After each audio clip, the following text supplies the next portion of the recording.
when hotel heiress Nyla Carter whispered to her father, "Don't hire him, Dad. He looks dangerous." She thought she was protecting their family business from the scarred security guard applying for the job. But 3 days later, as smoke filled the corridors and panic threatened to destroy everything, it would be those same dangerous hands that would save her life. What Nyla didn't know was that her charming ex-boyfriend had been secretly sabotaging the hotel, manipulating security footage, and using her own prejudices against her.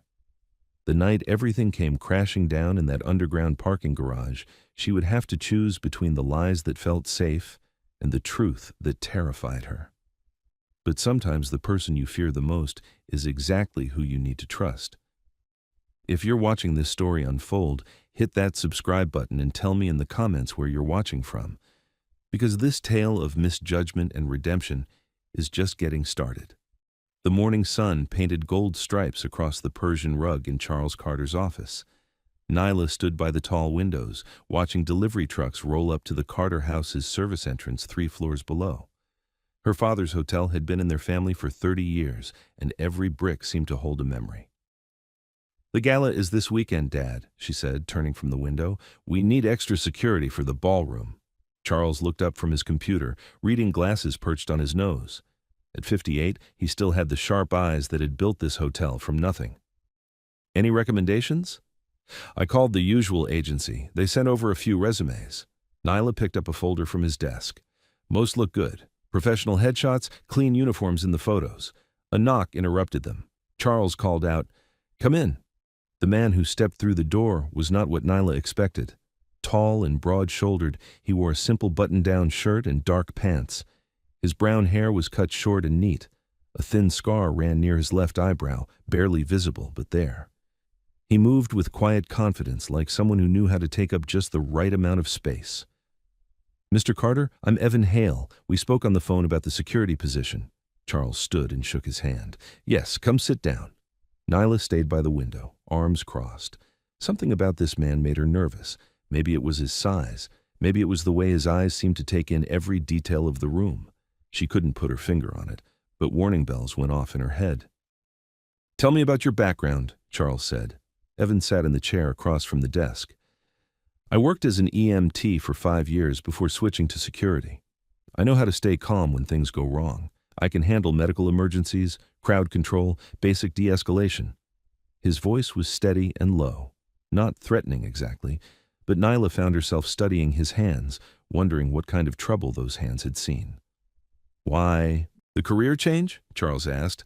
"Long hours. Night shifts were hard on family life." Evan paused. "Well, they would have been if I'd had a family to worry about." A small smile tugged at Charles's mouth. "Fair enough. What makes you good at security work?" "I watch, I listen. Most problems start small and get big when nobody pays attention. I prefer to catch them while they're still small." Nyla leaned toward her father. "Dad, can I speak with you privately for a moment?" Charles looked surprised but nodded. "Evan, would you mind waiting outside, just for a minute?" "Of course." Evan stood and left the office, closing the door softly behind him. Nyla rushed to her father's desk. "Don't hire him, Dad. He looks dangerous." "Dangerous?" Charles frowned. "What do you mean?" "I don't know. Something about him. The scar, the way he watches everything. We have wealthy guests coming to this gala, important people. We need someone who looks professional." Charles studied his daughter's face. She was stressed, he could tell. The gala had been her project for months, and vendor delays had been driving her crazy all week. "Nyla, I need someone for this weekend. His resume is solid. References check out. But I'm hiring him for a probationary week. If there are any problems, we'll let him go." Charles picked up his phone. "I'll call him back in." Nyla bit her lip but didn't argue further. When Evan returned, Charles offered him the position. Night shift, 7 to 7, starting immediately. "Thank you, Mr. Carter. You won't regret it." Evan shook both their hands. When his fingers touched Nyla's, she noticed they were calloused but gentle. Still, she pulled away quickly. After Evan left, Nyla's phone buzzed with a text from Tyler Grant, her ex-boyfriend, who now handled PR for various hotels around the city. "How's gala prep? Remember, elite optics matter. Image is everything with this crowd." Nyla sighed and shoved her phone back in her pocket. Tyler always had opinions about how she should run things. Later that afternoon, Evan reported to the night auditor Priya for his badge and radio. The service corridor felt different from the elegant guest areas upstairs. Here, practical gray walls replaced rich wallpaper. The smell of industrial cleaners mixed with the faint aroma of whatever the kitchen was preparing for dinner. "First week?" Priya handed him a clipboard with basic protocols. "Yes, ma'am." "You'll like it here. Good people, fair management." She pointed down the hall. "Jamal works bellhop most nights. He can show you around, help you learn the layout." Evan studied the hotel floor plan while Priya explained the radio codes. Simple stuff: medical emergency, maintenance issue, guest complaint. The building was old but well maintained. 5 stories, 2 stairwells, 1 elevator bank. "Any problem areas I should know about?" he asked. "Nothing major. Sometimes teenagers cut through the alley behind the loading. Doc, drunk college kids occasionally wander in from the Riverwalk thinking we're a bar." Priya shrugged. "Normal city stuff." Jamal appeared a few minutes later, a young man with an easy smile and perfectly pressed uniform. "New guy? Come on, I'll show you the fun stuff." "Fun stuff?" "Camera blind spots, where staff sneak snacks, which doors stick when it rains." Jamal grinned. "The real education." Early that evening, Evan shadowed Oleg, the maintenance chief. Oleg was a man of few words who spoke with a slight accent and knew every pipe, wire, and screw in the building. "Fuse boxes here," Oleg pointed as they walked. "Emergency lighting on backup power. Fire exits clearly marked, but sometimes guests ignore the signs."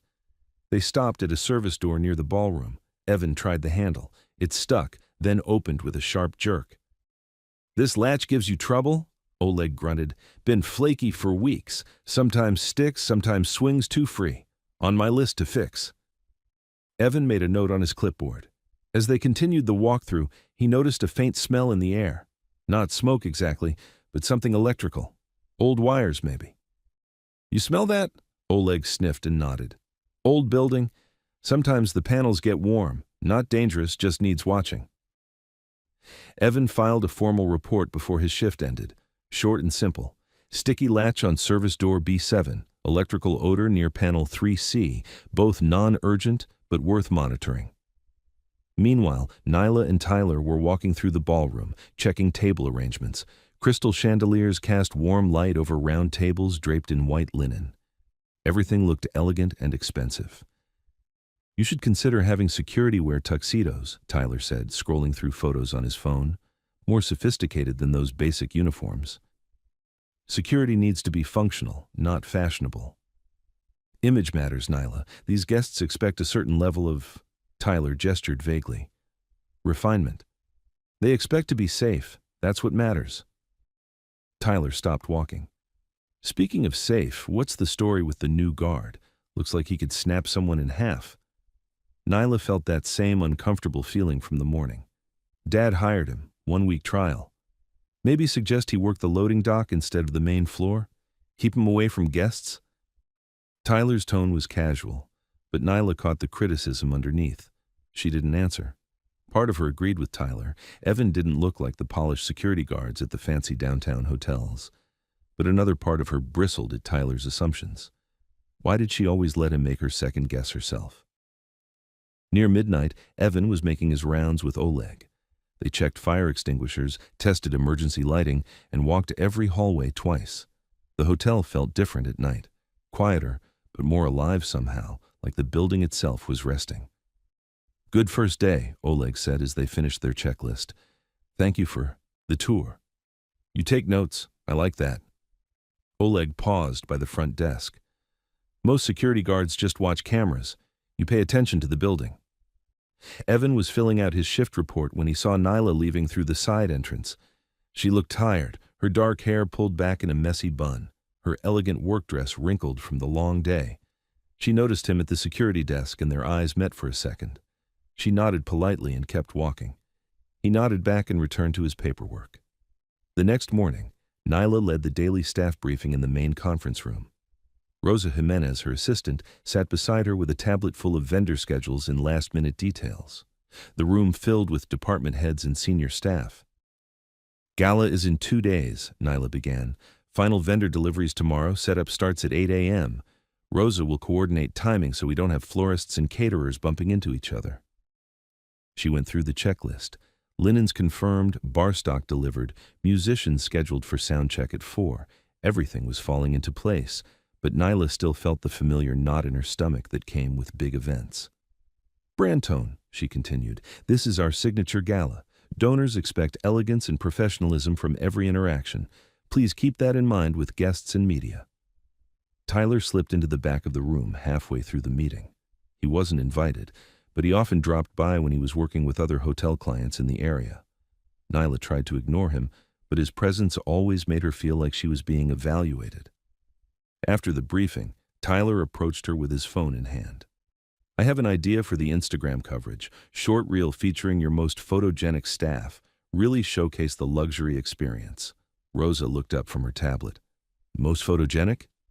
You know, people who photograph well, project the right image. Tyler showed them a mock-up video. Elegant uniforms, perfect lighting, very aspirational. What about staff who don't make your photogenic list? Rosa asked. Her tone was carefully neutral, but Nyla knew that look. They're important too, obviously. Just maybe not the best for social media. Tyler seemed oblivious to the tension in Rosa's expression. Nyla felt caught between them. Tyler understood marketing, and the hotel did need good publicity. But something about his approach made her uncomfortable. We'll do limited posts, she said finally. Nothing elaborate. Tyler smiled. Perfect. I'll coordinate with your team. Rosa gave Nyla a look that said they'd be talking about this later. Across the lobby, Evan was reviewing security camera footage from the previous night. Nothing unusual, a few late arrivals, room service deliveries, normal hotel business. He greeted the morning breakfast crew as they passed by the security desk, learning names and faces. That afternoon, he practiced an emergency evacuation route with Jamal. They walked through the scenario quietly, without drama. If there's ever a problem in the ballroom, this hallway leads directly to the side exit, Evan explained. Wide enough for wheelchairs, good lighting, no stairs. Why not the main entrance? Too far. And if there's panic, people might crowd together and create bottlenecks. This way is clearer. Jamal nodded thoughtfully. Never thought about that stuff. Most people don't. That's why we practice. Nyla happened to be passing by, as Evan said. Steady voice first. If you're calm, they stay calm. Panic spreads fast, but so does confidence.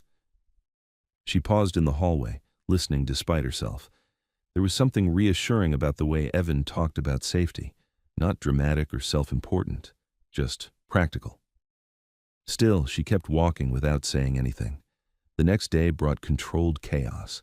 Vendors arrived in waves, florists with armloads of white roses, caterers wheeling in warming trays, rental company staff delivering extra chairs. The Carter house hummed with activity. Oleg and Evan retested the sticky service door during a brief lull between deliveries. Still catching? Evan asked. Oleg tried the handle several times. The door stuck, then slammed shut harder than it should. Worse than yesterday. I fix tomorrow morning, 10 o'clock. Evan crouched to examine the strike plate. These scrape marks look fresh.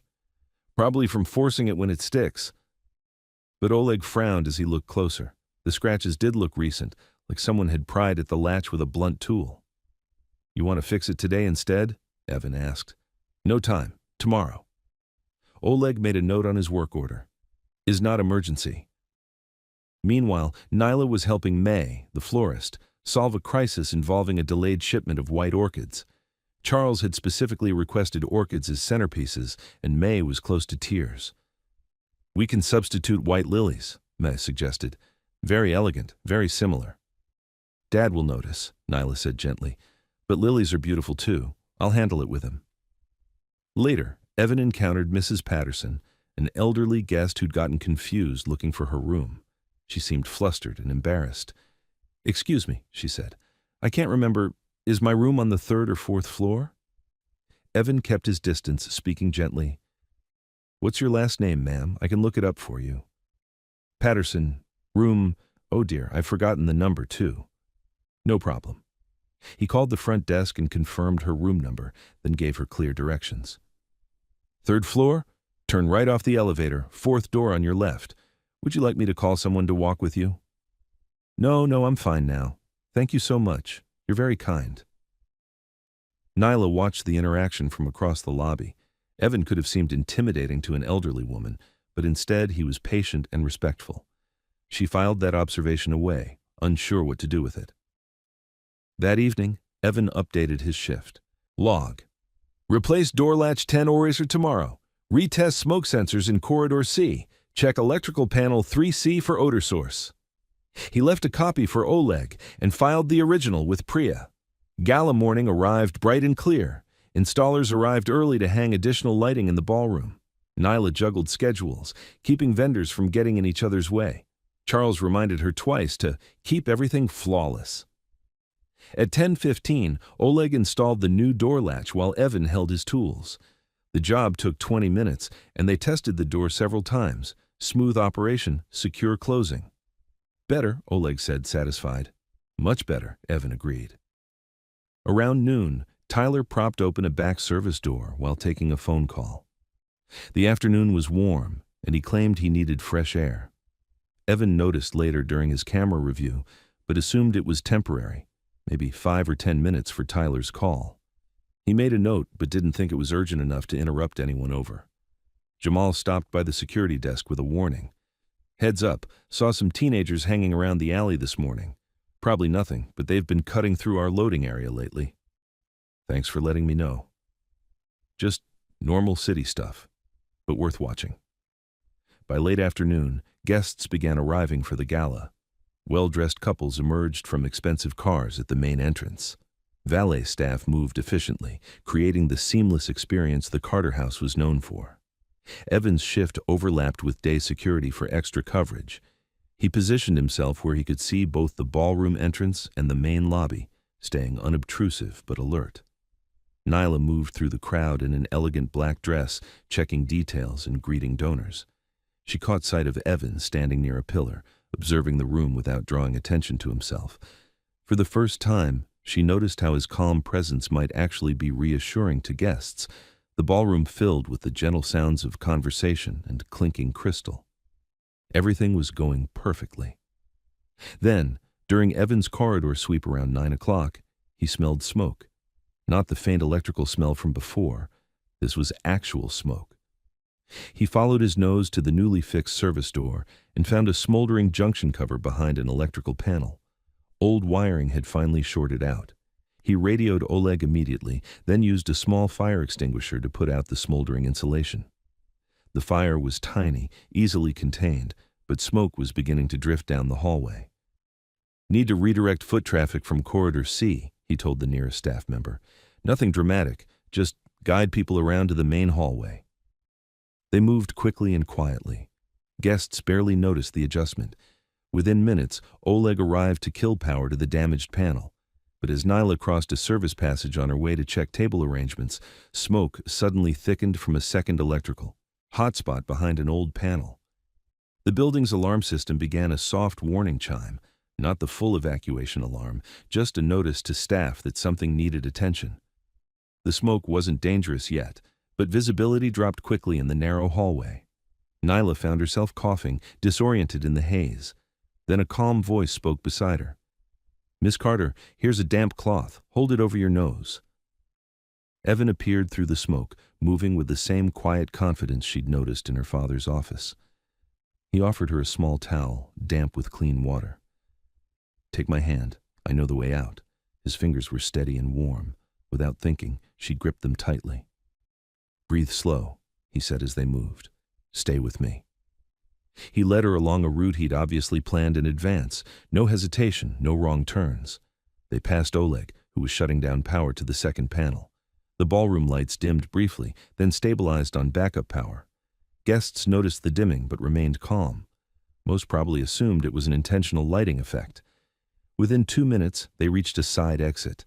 Fresh air hit Nyla's face like a blessing. She stood on the sidewalk, still coughing but safe. Evan handed her a bottle of water that seemed to appear from nowhere. "You're safe," he said simply. "That's the job." Nyla looked at him, really looked at him, for the first time since the morning he'd been hired. His face was calm, not seeking praise or recognition, just a man who'd done what needed doing. "Thank you," she said stiffly, still processing what had happened. He nodded once. The ballroom is fine. Guests are fine. Just some old wiring that finally gave up. Rosa appeared moments later with another bottle of water and a concerned expression. Are you okay? I heard there was smoke. I'm fine, Nyla said, but her hands were still shaking slightly. An hour later, after the immediate crisis had passed, Charles called a staff meeting in a small conference room. The gala continued upstairs. Most guests never knew anything had happened. Oleg, what's your assessment? Charles asked. First panel was age-related short. Happens in old buildings. Oleg consulted his notes. Second panel looks different. Someone disturbed it recently, and the door latch I fixed this morning, fresh pry marks that weren't there at 10:15. Charles frowned. Pry marks? Like someone tried to force the door from outside after I fixed it. Tyler, who'd joined the meeting uninvited, leaned forward.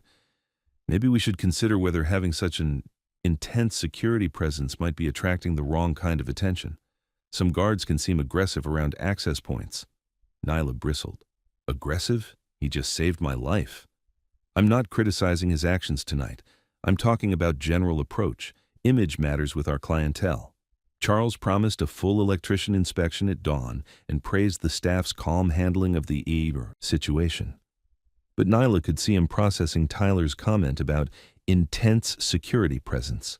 Near midnight, she stood alone by the hotel's riverside entrance, breathing steady night air. The gala had ended successfully despite the scare.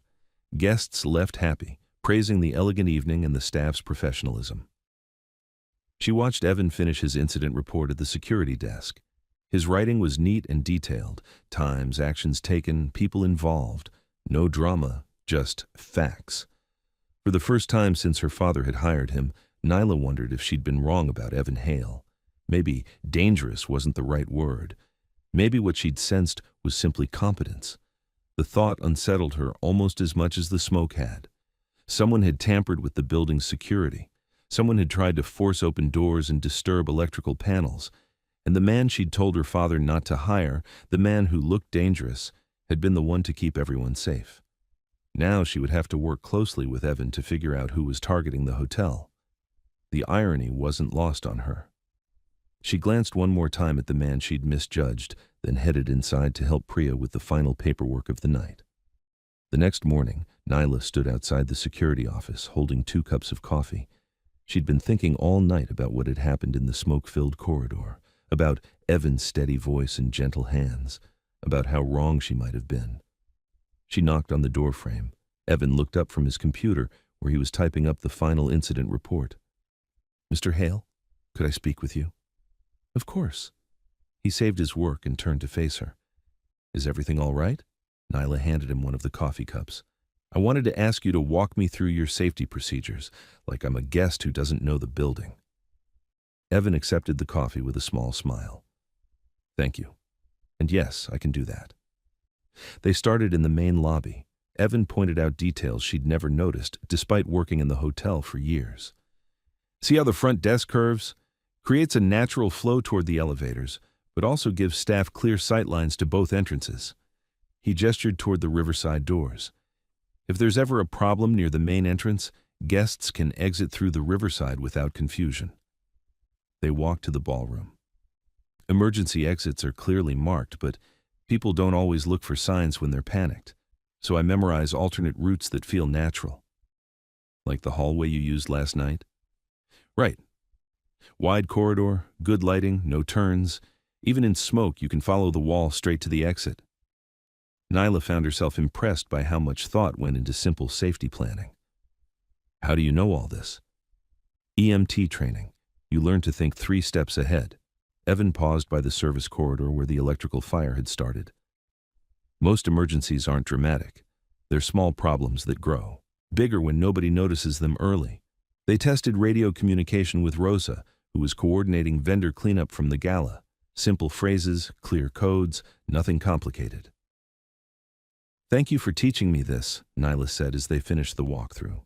Part of the job? But Evan's tone was warmer than his words. He never mentioned her comment about hiring him, never made her feel small for asking questions. Around noon, Evan was reviewing security footage to document timeline details for the incident report. He worked methodically through archived video from the previous day, noting when doors opened and closed, when staff moved through different areas. That's when he spotted Tyler propping open the back service door. The timestamp showed 2:47 p.m. Tyler stood outside, phone pressed to his ear, using his foot to hold the door open. The call lasted 12 minutes. 12 minutes when the building's security was compromised. Evan stared at the screen, thinking.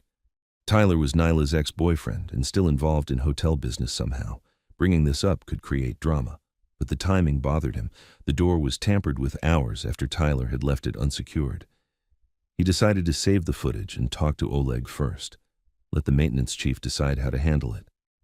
When he found Oleg, the older man was installing new electrical covers where the fire had damaged the panels. Door worked fine this morning, Oleg reported. No more sticking. Good. Evan hesitated, then showed him the footage on his tablet. Thought you should see this. Oleg watched Tyler prop the door open, his expression growing serious. He knows better. Fire code, security code, everyone knows better. What do you want to do? I tell Mr. Carter, he decides. Oleg paused. You did right to show me first. That afternoon, the electrician arrived to inspect all the building's panels. He confirmed Oleg's assessment. One panel failed due to age. The second showed signs of recent disturbance. Someone pried at the access cover, the electrician explained to Charles, Nyla, and Oleg. Probably with a screwdriver or similar tool. Loosened the connections enough to cause arcing. Charles looked grim. Intentional sabotage? Hard to say for sure. Could be vandalism. Could be someone trying to cause real damage. The electrician packed his tools.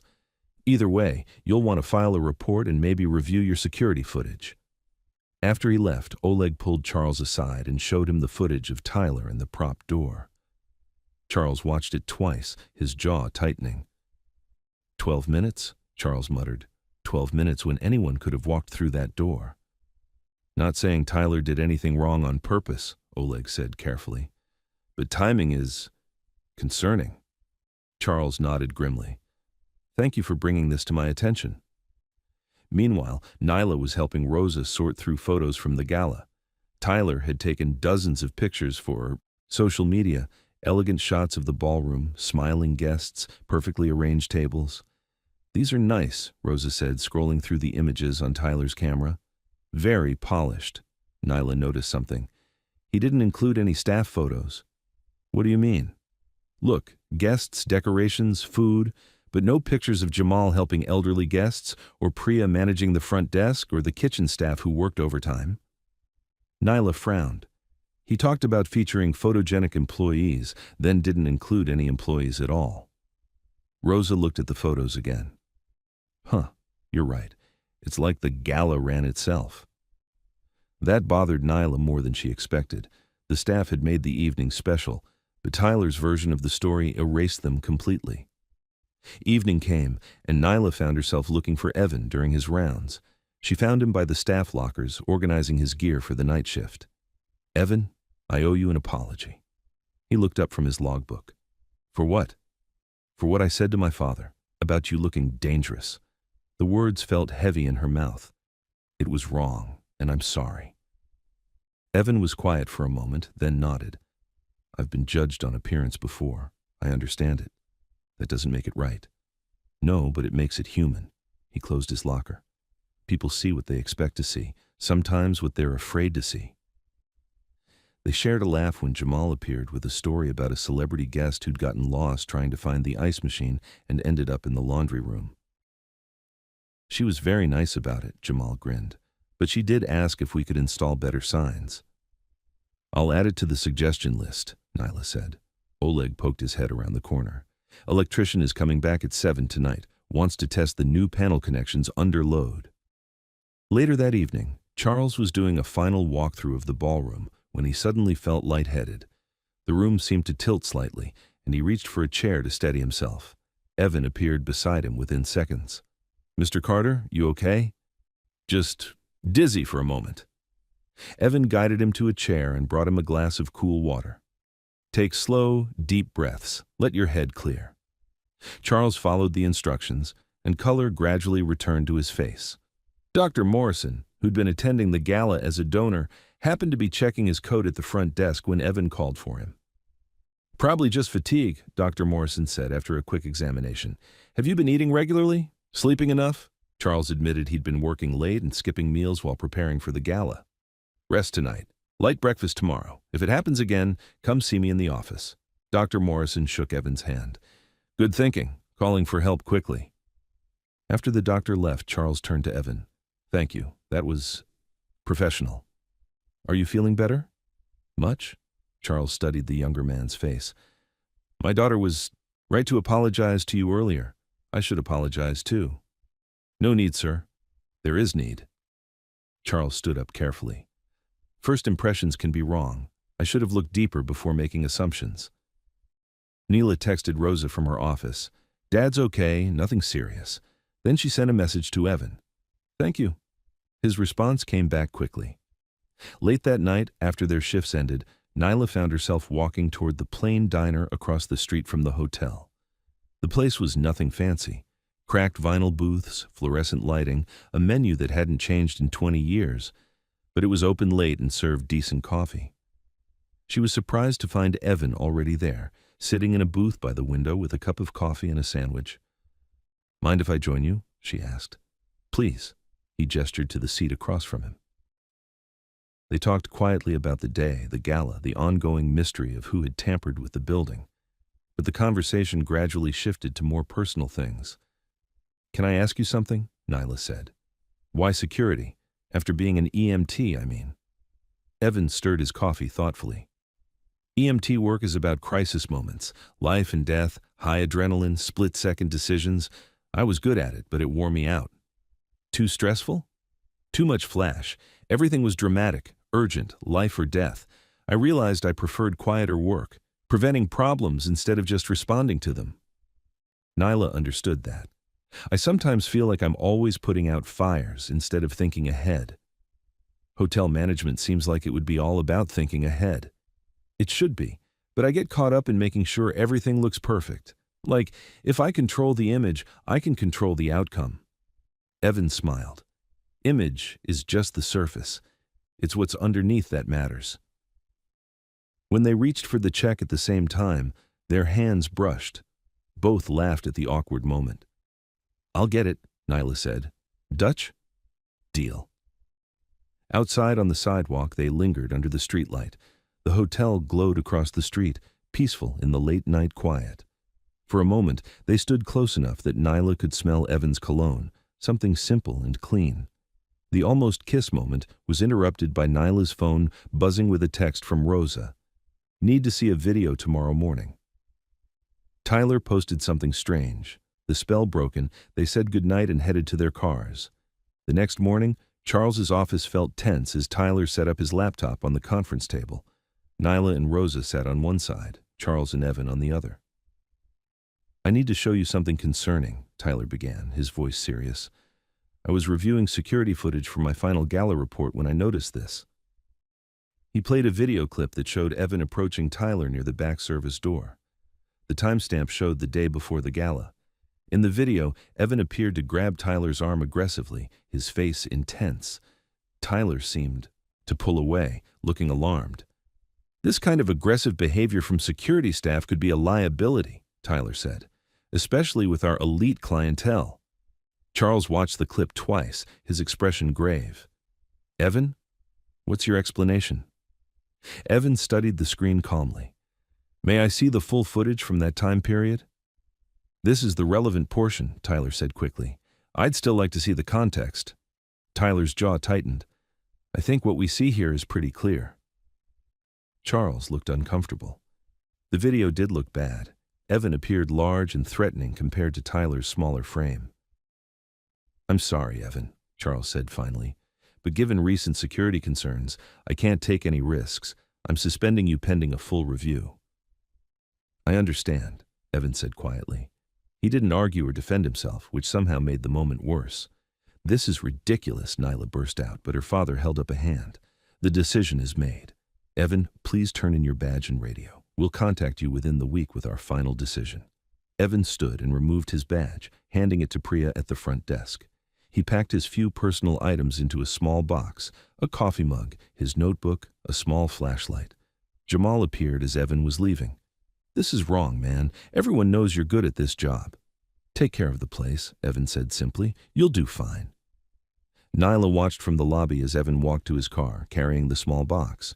Her jaw was tight with frustration, but she hadn't contradicted her father in front of staff. Family loyalty ran deep in the Carter household, but as Evan's car disappeared around the corner, she felt a hollow feeling in her stomach. Something about Tyler's video felt wrong. The timing, the framing, the convenient way it had surfaced. She thought about Evan's hands, steady and gentle when he'd led her through the smoke. She thought about his patient voice with Mrs. Patterson. She thought about the way he'd helped her father without seeking credit. None of that matched the aggressive man in Tyler's video. An hour later, alone in the hotel's control room, Nyla pulled up the security footage from that day. She found the timestamp from Tyler's clip and started the video from 30 minutes earlier. What she saw made her hands shake. The full footage showed Tyler propping the door open for his phone call.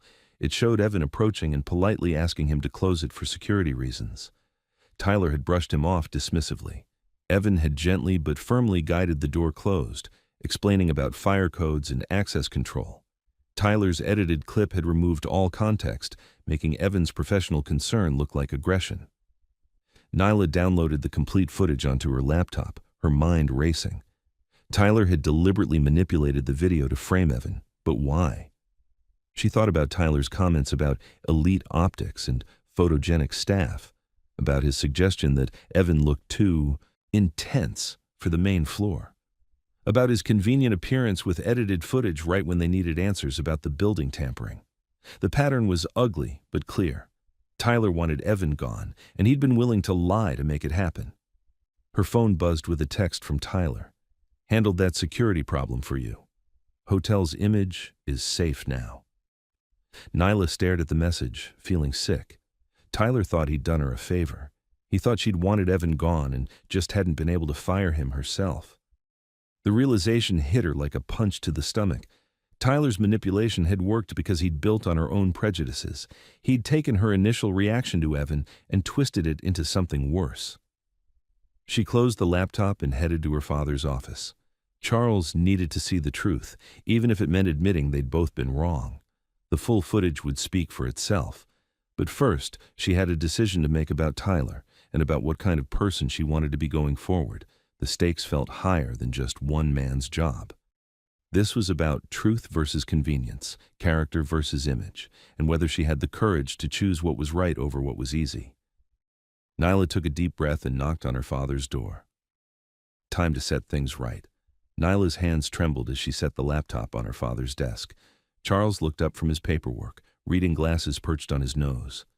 "Dad, you need to watch something. The whole thing, not just Tyler's clip."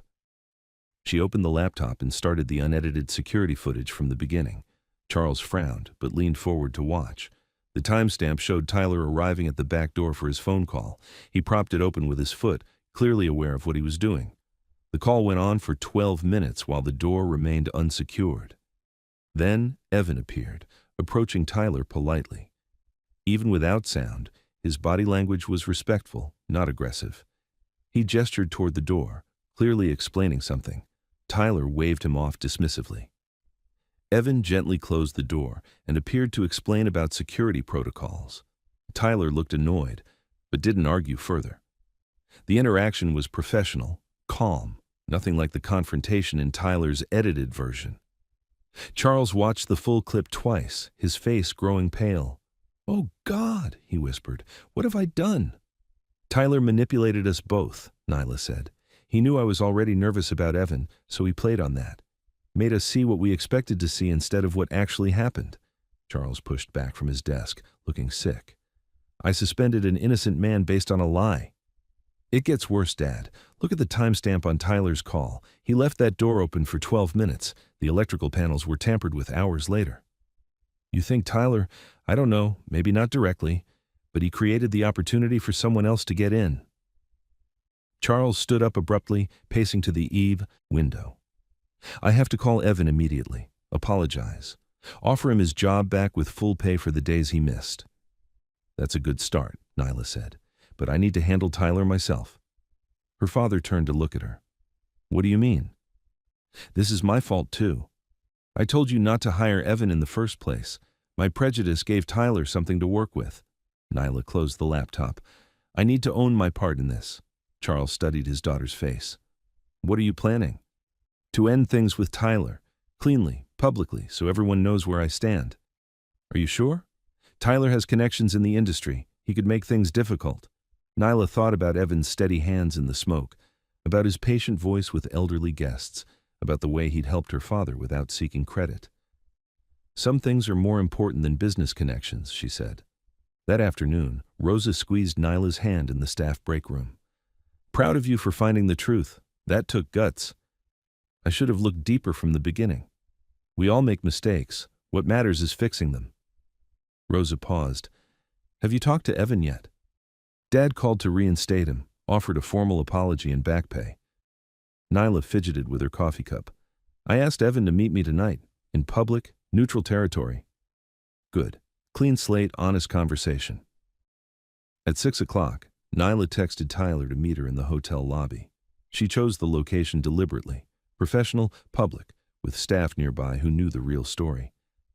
Tyler arrived wearing his usual confident smile, but Nyla noticed tension around his eyes. "Hey, beautiful. Thanks for making time. I know you've been busy dealing with the security situation." They sat in the lounge area where guests typically waited for transportation. Evening light streamed through tall windows, and the usual hotel sounds provided a comfortable buffer. "Tyler, I need to end our relationship," Nyla said directly. "Business and personal." His smile faltered. "What? Why?" "I saw the unedited footage, the full 12 minutes of you propping that door open, followed by your polite conversation with Evan." Tyler's face went through several expressions: surprise, calculation, then defensive anger. "That video was edited for clarity, to show the relevant interaction." "That video was edited to lie," Nyla interrupted. "You made Evan look aggressive when he was actually doing his job. You manipulated the evidence to get him fired." "I was protecting you and the hotel's reputation." Tyler leaned forward, his voice rising slightly. "That man doesn't belong in a place like this. I was trying to help you see that." "Help me see what? That I shouldn't trust my own judgment? That I should let you decide who's worthy of working here?" Other guests in the lobby began to notice their conversation. Jamal and Lila exchanged knowing looks from their positions at the front desk. "Nyla, you're being emotional." "I'm being honest. For the first time in our relationship, probably." She stood up. "Goodbye, Tyler." He sputtered something about brand image and making a mistake, but Nyla was already walking away. She felt lighter with each step. Outside on the front steps, she called Evan's number. He answered on the second ring. "Hello? Evan, it's Nyla. I'm so sorry. No excuses, no explanations that make it better. I was wrong, and I want to apologize properly. Can we talk?" There was a pause. "Where?" "Wherever you're comfortable. Public place, your choice. Hotel front steps, under the security lights." Nyla looked around the well-lit entrance area. "I'm already here. I'll be there in 10 minutes. When Evan arrived, he moved with the same quiet confidence she remembered, but something in his expression was more guarded than before. They sat on a bench near the hotel entrance, where they could see each other clearly under the lights. "I found the unedited footage," Nyla began. "I saw what Tyler did. The manipulation, the lies, all of it." Evan nodded slowly. "I figured you would, eventually. Why didn't you defend yourself when Dad showed you that clip?"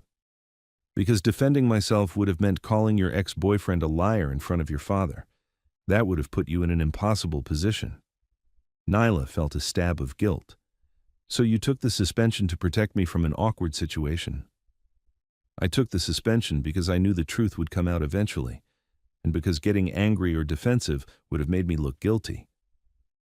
They sat in comfortable silence for a moment, watching cars pass on the street. "Can I ask you something?" Nyla said.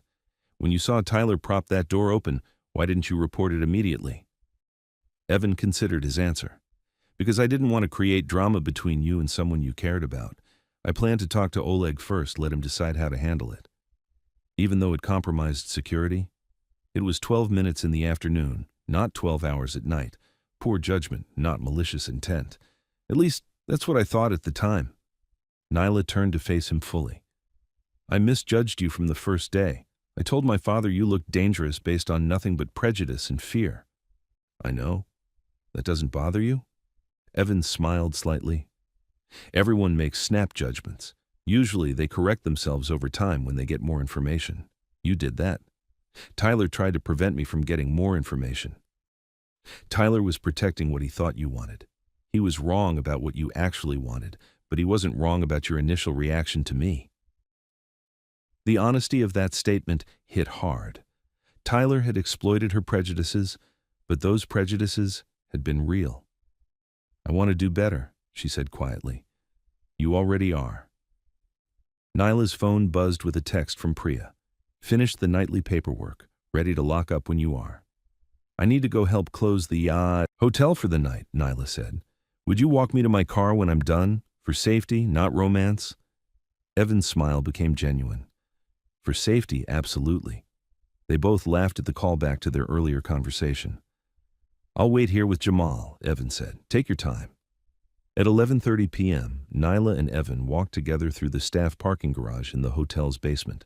The lighting was adequate but created long shadows between the concrete pillars. Their footsteps echoed in the enclosed space. Tomorrow morning, Dad wants to apologize to the whole staff, Nyla said as they walked. Make it clear that you were wrongly suspended and that we value your work. That's not necessary. It is necessary. Public accusation, public vindication. They were halfway to her car when a figure stepped out from behind a concrete pillar. Marco Diaz, the subcontractor who'd been fired after a dispute with Oleg, stood blocking their path. He was a stocky man in work clothes, holding a heavy metal flashlight like a club. His face showed the kind of anger that came from weeks of unemployed frustration. You, he pointed at Nyla, you need to fix what you broke. Evan immediately moved between Marco and Nyla, angling his body to protect her while keeping his hands visible and non-threatening. Marco, right? Evan's voice was calm, professional. I remember seeing you in the building logs. What's the problem? Problem is, this place fired me for no good reason. Oleg lies about my work, makes me look bad, and now I can't get hired anywhere else. Marco waved the flashlight aggressively, but kept it pointed away from them. He was angry and desperate, not necessarily violent. We can talk, Evan said, keeping his distance, but the flashlight needs to stay down. Why should I listen to you? You're nobody, just another security guard. Evan pressed the button on his radio. Luis, I need you in the garage, level B. No rush, just back up for a conversation. Marco's anger flared. You calling for help? Think you need protection from me? I'm calling for witnesses, Evan corrected, so everyone stays safe and nobody gets blamed for things they didn't do. Behind Evan, Nyla stayed calm despite her racing heart. She could feel his steady presence protecting her, but he wasn't escalating the situation or trying to be a hero. Marco, she said, speaking around Evan's shoulder, what specifically do you think I can fix? Talk to your maintenance chief. Tell him I do good work. Get him to make some phone calls, clear my name with other contractors. I can do that, Nyla said simply. If you've been wrongly accused of poor workmanship, that's not fair. Marco blinked, obviously expecting a different response. You'll actually talk to Oleg? I'll talk to him tomorrow. Find out exactly what happened and see if there's been a misunderstanding. The anger in Marco's face began to shift toward uncertainty. Luis appeared at the garage entrance with another parking attendant, forming a triangle of calm presence around the situation. Walk with them, Evan suggested to Marco. Come back tomorrow afternoon. Talk to Oleg with Nyla there to mediate. Clean slate, fair hearing. Marco looked at the flashlight in his hand as if seeing it for the first time. I didn't come here to hurt anybody. I'm broke, man. Can't find work. People won't return my calls. I understand, Nyla said. Being unemployed is scary. Let's see if we can sort this out properly. Marco nodded, suddenly looking more tired than angry. But as he turned to leave with Luis, he accidentally hit the flashlight against the concrete pillar next to Nyla's feet. The heavy metal struck the concrete with a sharp crack, sending chips flying. Several small pieces hit Nyla's shoe and ankle. She startled but didn't cry out. Evan moved slightly closer, still shielding her, but didn't overreact to what was clearly an accident. Sorry, Marco muttered, genuinely embarrassed. Didn't mean to.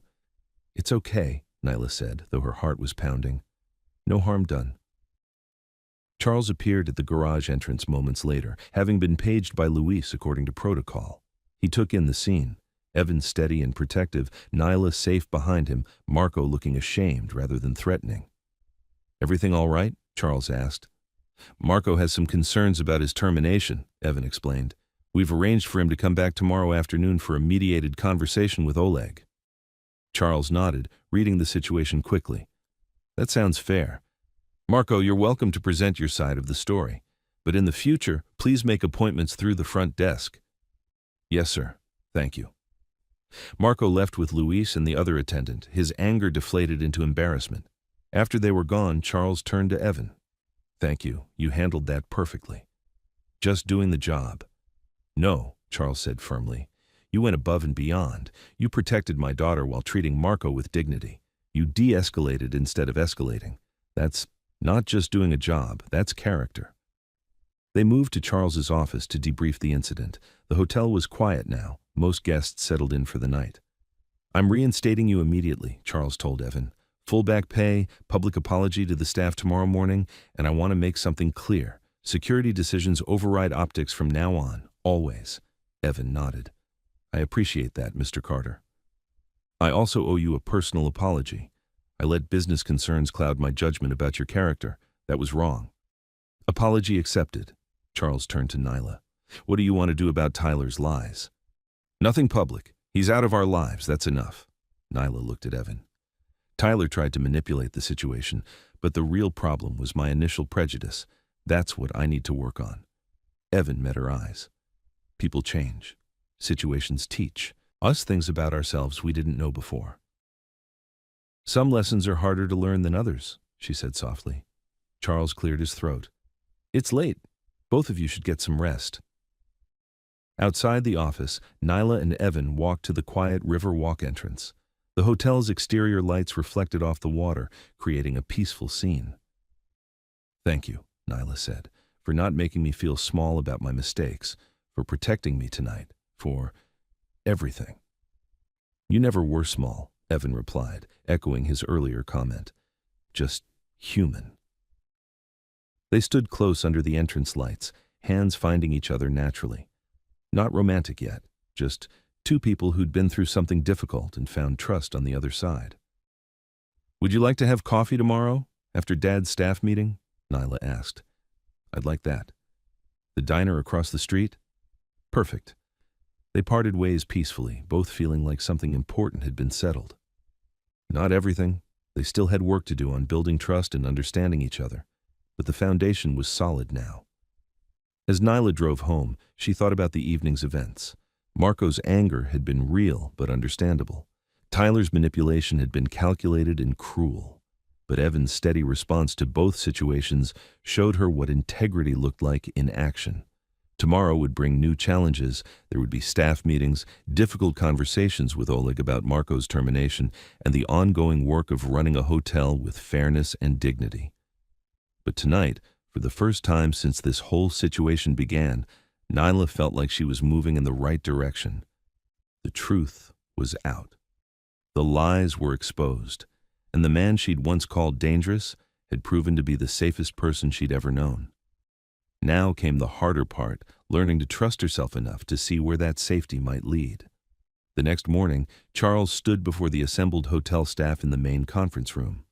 Department heads, front desk clerks, housekeeping supervisors, and maintenance workers filled the chairs. Everyone knew something important was happening. I need to address what happened yesterday with our security team, Charles began. I made a serious error in judgment, and I want to correct it publicly. He gestured toward Evan, who stood near the back of the room. Evan Hale was suspended yesterday based on false evidence. Video footage was deliberately edited to make him appear aggressive when he was actually doing his job professionally. Murmurs rippled through the room. Jamal nodded knowingly, while Priya looked relieved. Evan is reinstated immediately with full back pay and my sincere apology. More importantly, I want everyone to understand that security decisions will always take priority over appearances. We value substance over image. Charles paused, looking directly at his daughter. Nyla has something to add.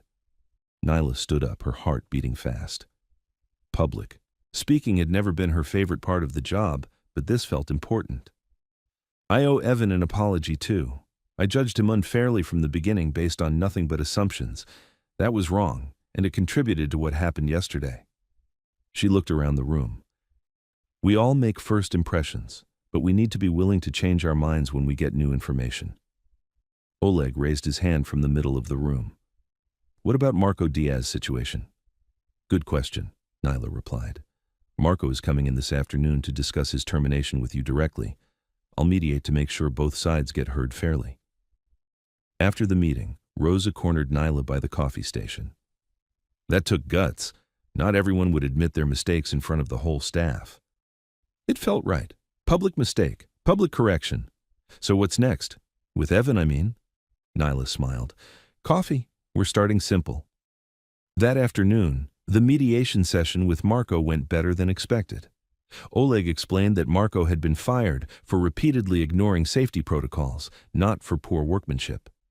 Marco admitted he'd been cutting corners to finish jobs faster. I was trying to impress you, show I could work fast, Marco told Oleg, but I see now that was stupid. Safety first, always, Oleg replied firmly, but your concrete work was good quality. I can make some phone calls, tell other contractors you know your trade, give you clean reference for the work part. What about the safety part? That is up to you to prove. Take refresher course, show certificate, demonstrate you learned. Marco nodded gratefully. Thank you for giving me a chance to explain. After Marco left, Oleg turned to Nyla. Good idea, this meeting. Truth is better than rumors. Evening came and the hotel settled into its normal rhythm. Evan reported for his night shift, greeting staff who welcomed him back warmly. Everything felt normal again, but somehow better. At 9 o'clock, Nyla found Evan finishing his security rounds. Ready for that coffee? She asked. Been looking forward to it all day. They walked across the street to the familiar diner. The same cracked vinyl booths, the same fluorescent lighting, the same comfort of a place that didn't try to impress anyone. This time, their conversation flowed easier. They talked about Marco's situation, about the importance of second chances, about how difficult it could be to admit mistakes. Can I ask you something personal? Nyla said over her second cup of coffee. Sure. Have you ever been seriously wrong about someone? Made a judgment you had to take back? Evan thought for a moment.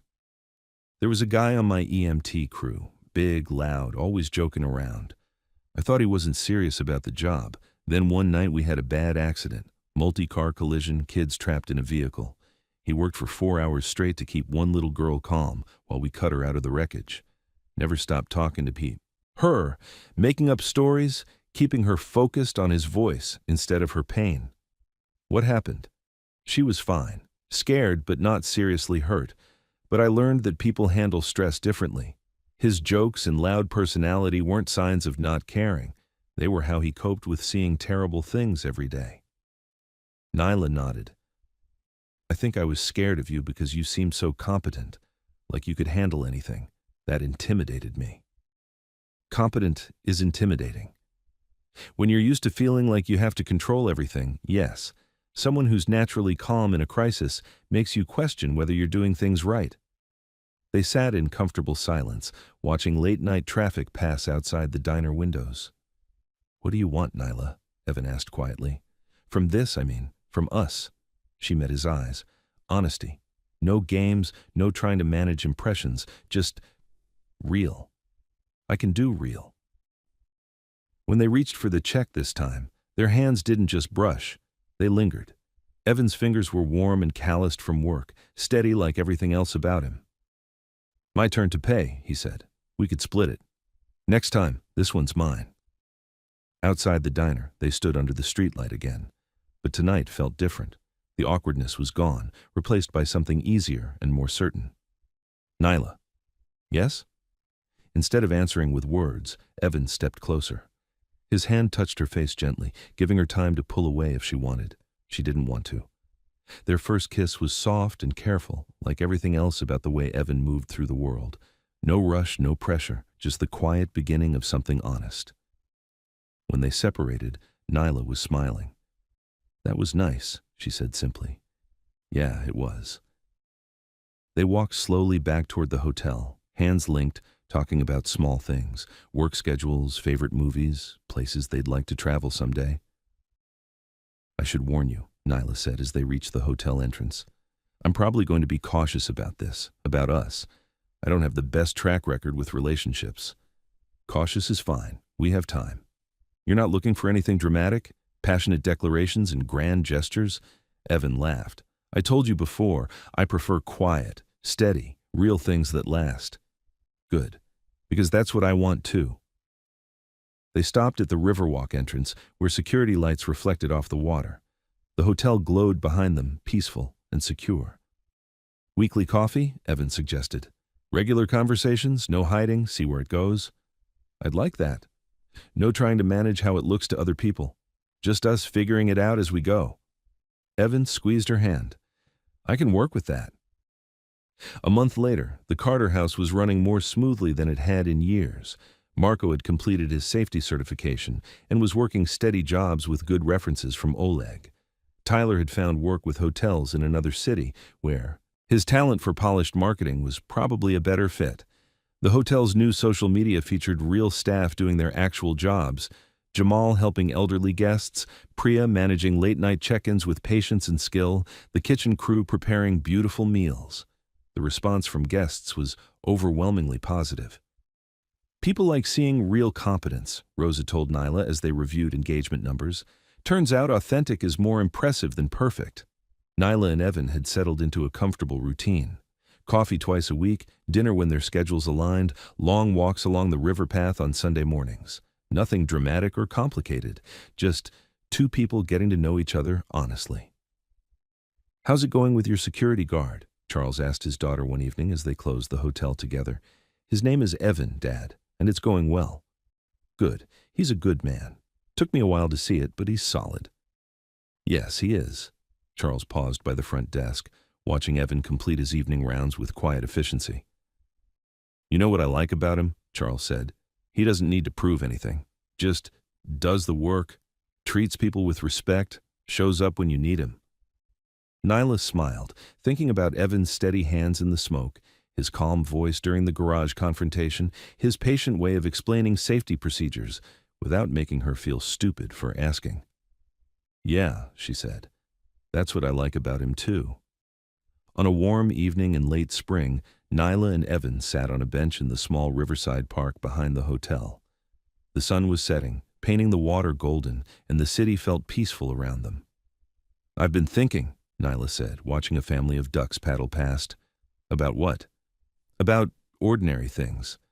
How I used to think ordinary meant boring, but now I think it might mean reliable. Evan smiled. Reliable can be pretty attractive. Coming from someone I completely misjudged, that means something.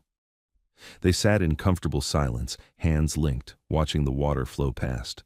The hotel behind them hummed with quiet activity, guests checking in, staff preparing for the evening service, the normal rhythm of a business that ran on care and attention to detail. Evan?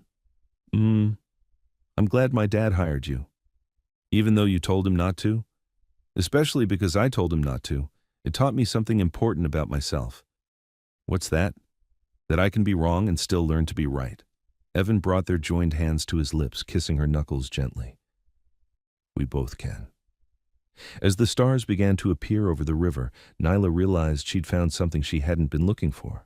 Not the excitement of drama or the thrill of uncertainty, but the deeper satisfaction of trust, of being known and accepted, of building something real with someone who saw past surfaces to what actually mattered. It wasn't the love story she'd imagined for herself. It was better. It was true. Ready to head back? Evan asked as the park lights began to flicker on. In a minute, Nyla leaned against his shoulder, feeling completely safe. I just want to enjoy this. The sunset? The ordinary moment, with you. Evan's arm tightened around her shoulders. I've got plenty more ordinary moments if you want them. I want them. Good, because I want to share them with you. They walked back to the hotel together, past the glowing windows and the familiar entrance where they'd first begun to understand each other. The building stood solid and welcoming, just like the relationship they were building, founded on truth, strengthened by trust, and designed to last. Behind them, the river flowed steadily toward the sea, carrying away the mistakes of the past and making room for whatever came next. And for the first time in her life, Nyla wasn't afraid of what that might be. She had Evan's hand in hers, his steady presence beside her, and the quiet confidence that came from choosing substance over image, truth over convenience, and love over fear. It was, she thought, the most beautiful ordinary moment she'd ever lived. The end.